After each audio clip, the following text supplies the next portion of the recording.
Okay, Jeff, we uncoupled the transmission from the engine, which, oh, by the way, took 10 tons of force to pull this off the engine with a porta power. We'll have a picture of that on the web. So it was a real pain in the butt to get this thing dismounted from the transmission because they hadn't used a gasket, they'd used gasket sealing material. And actually the gasket's not just a gasket, it's also a shim. It's to have a required space between all the parts. And there was no shim. So they had squirted in gasket material and you have no control over how thick that is. So, but we found the problem. There's a bearing inside here. This is the input. This is the housing. This is the oil pump housing. This is what we thought might be bad and what might be making the noise. And there's a bearing in here that runs on this shaft, or that the shaft runs in, whichever way you want to look at it. Now, on this shaft, you see all these little lines? This was probably corrosion. It was probably rust. And all the lines are spaced right where the rollers were.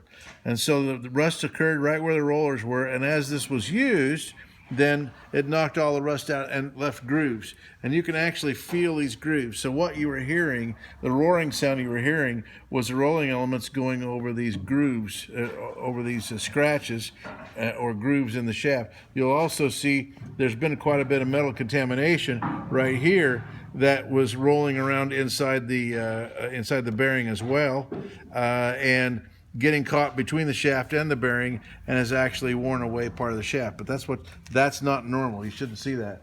What we also can see is, it's a little bit more difficult to see, but it is, you can see it, is you can see metal. There's metal shavings, almost looks like gold right here. All right, you see those metal shavings? You got some blue paint in there too, but this gold stuff right here is metal shavings. And it's bronze is what it is. It's from the bronze bushings inside the bearing.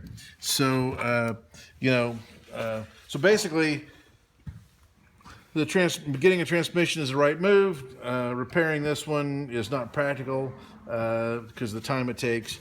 So getting a used running transmission is the right move.